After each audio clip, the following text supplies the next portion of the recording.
Hi,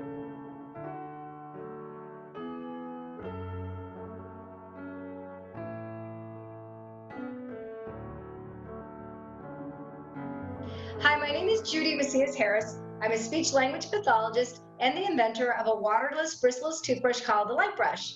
And is with great pleasure and honor to introduce you to an amazing oral health advocate. His name is Dr. Dan Hanson. And if I can have a quick second with you, can you please explain what you mean by a functional dentist? Yeah, that could be a big rabbit hole, I think, but I will try my best to put it at least in from my perspective. So I used to call myself a holistic dentist, and I stopped doing that because it gave an awful lot of, I guess, misunderstandings about what I meant by that. I think my side of functional dentistry is gone all the way around from different areas. So some functional dentists are dentists who work, for example, with the TMJ, and they're interested in how the jaw relates and how the bite happens and things like that. And I used to be one of those. I used to work a lot with temporomandibular joint dysfunction, and to me, that's a functional dentist as well. When I call myself a functional dentist, really, I'm looking at the function of the muscles of the jaws and of the face and the tongue, and I'm looking at the breathing function. So for me, that's what I mean by functional. And in particular, when I'm working on younger children, I go with the philosophy and the notion that form follows function. So muscles are a little bit like a sculptor for growing children. The way those muscles work on a day-to-day basis affects the form or the growth. So the jaws and teeth are a bit like a big lump of clay, and however these muscles are working, they shape the jaws, and that then sets the individual up for function potentially for the rest of their life. So that's in a real nutshell how it is for me.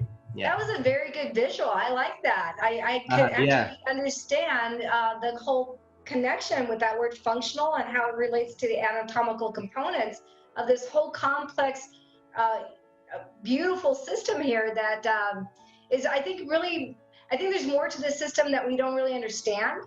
But I liked your explanation. That was a very nice visual concept of what that word functional means. And it's funny that you use that word, because that's actually a word that we use in goal writing. Is, we're not trying to perfect something, or in times we can't even improve it, but we totally can make it a little bit more functional. And I thought that was a great explanation. So, yeah, and of course there's an entire nervous system behind all of that function, which we may go into later, I guess. But yeah, that was a shortened version, and it expands out, so yeah. Yes. Yeah, we could totally have a big conversation about this easily. Yeah.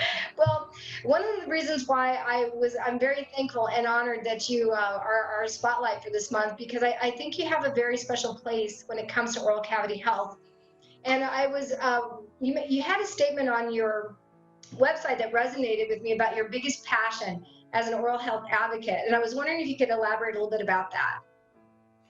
Well, I have lots of passions in that, and I'm not sure exactly what quote you saw, because there's a few quotes on there. But for me, my greatest passion in this area is helping children to grow and develop to be the best that they can, and then when they become adults, helping them to unravel the dysfunction that they've perhaps suffered from a long time, in order to, in that moment, also become the best that they can. So it's really about empowerment and growth and function. And when I realized I haven't drilled a tooth or cleaned a gum since 2011. So when I realized as a dentist, I could have much more profound effects on all age groups by improving their function, that was when I really became passionate about what I did. Before that, it was just, it wasn't quite what I thought dentistry was going to be. And then all of a sudden I'm like, oh my goodness. And that came because of my own health journey, because I had suffered from all kinds of problems, including sleep apnea and severe pains for many years. So yeah, my own health journey kind of led me down that path. And that's what I'm passionate about, is showing others or giving others the benefits of the gifts that I received during my own healing journey. Well, I really want to extend a heartfelt thank you for your time and your advocacy, and I'm very, very happy to be spotlighting you as part of the segment of Why You Do. So thank you again so much for your time. I appreciate all that you do. Thank you so much. Very well. Thank you.